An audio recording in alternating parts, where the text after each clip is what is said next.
So welcome back to my channel for another vintage lens review on my Hasselblad cameras. This time I'll be doing a review of a very cheap lens that I found in a thrift store.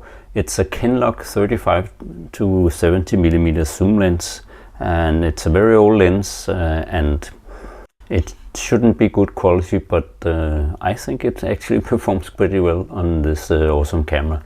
But let's have a look at it.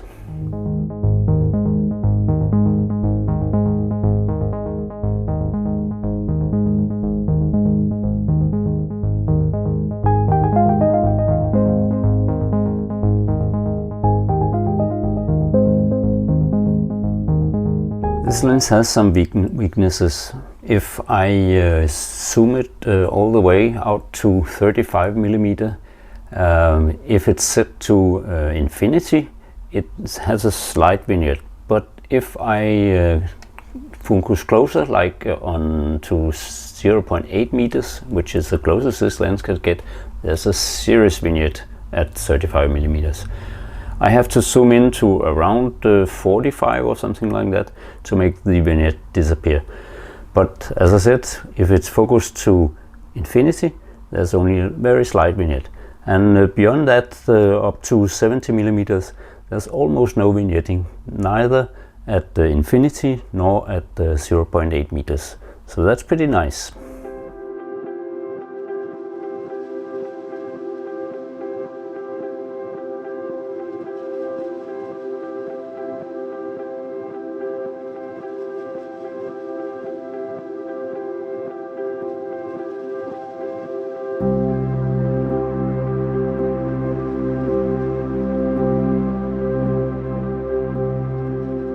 This lens comes with an OM mount for Olympus systems, but I use my doubled adapter setup here on this. So I have from the Hasselblad to Leica M one adapter, and then from Leica M to Olympus OM another adapter. If you haven't seen my setup of adapters and how I use different brands, you can see that video up here.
Into sharpness in my studio setup here. The scene that I normally use for this at f3.5 here at 35 millimeters, and we can see the vignette is quite heavy. And even if we stop down to f8 here, it's getting harder at bit less maybe, but the situation doesn't get better if we stop down to f16. This is really bad behavior. But as I said, it's only from 35mm to around 40mm that we have this vignette. It disappears. And if we look at the sharpness in these images and compare side by side f3.5 and f8, here in the center we can see that it's a bit blurry and has a little contrast at f3.5, but at f8 the contrast is fine and the sharpness is also pretty good. If we stop down further to f16, diffraction has already set in, so actually at f16 it's just the same as at f3.5, so nothing won by going to that. If we move further to the corners, well, not actually to the corners because there's no image there because of the vignetting, but if you take this small screw here, you can see that at f16 it looks pretty sharp, although as I said, diffraction has moved in, but at f16 it's better actually than at f8, so that's a bit puzzling. Center is worse at f16, but the corners are better at f16. Okay then, now let's move to 70mm and see how it looks here. So we see here that even at f4.5, which is the most open aperture, there's a slight vignette here, but it's very little, nothing to speak about. And if we compare it to f8 here, it's almost the same. There's a slight vignette down here is visible, but it's not much. And f16 it's a bit harder here, so it actually can't be removed completely, but it's very little vignette we have. Okay then, let's look into sharpness and compare f4.5 here on this side to f8 on this side. So if we take this center, we can see again that the center is a bit hazy, not quite sharp, but f8 looks pretty good. And if we move to f16, we see once again that diffraction is setting in, and it's not sharper at f16 than actually it's more unsharp than at f4.5 here. If we then move to the corner, let's take the borders first and compare f4.5 to f16, then we see that f16 here is much sharper. So again the corners and the borders at f16 are at its sharpest, and if we move here to f8, you can see that f8 is not very much sharper than f4.5.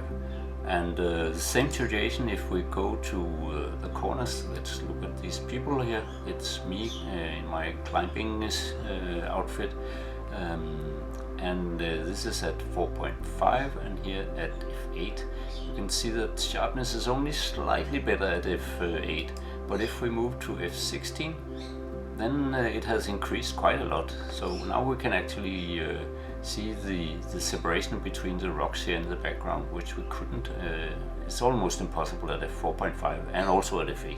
So here again the corners on f16 are better, but the center on f16 is not very good.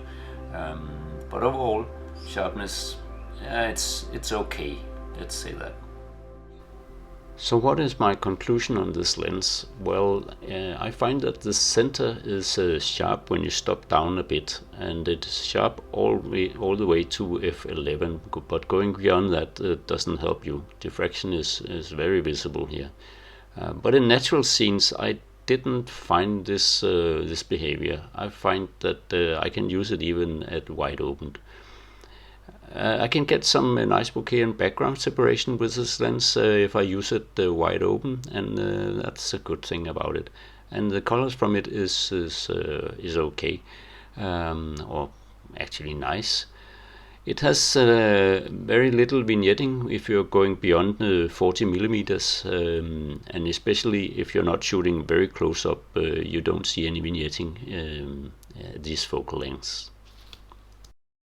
But this lens also has a lot of disadvantages, and it is that the borders and corners never get really sharp, no matter what f-stop you use. And actually, if you have to get these borders and corners so sharp as possible, you should stop down to f16, but then the center is not very sharp.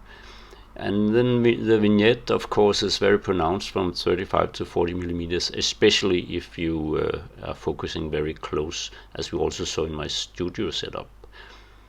If you point it directly at the sun or some very bright light sources, you will have low contrast in your images.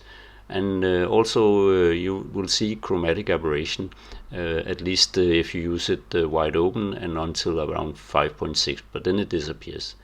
And then we saw also in the studio setup that it had a very strong barrel distortion at the wide end.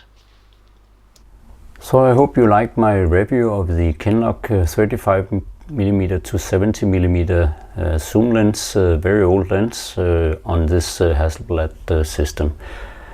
It's a cheap lens. I bought it for less than €5, and I think to that price it actually performs pretty well.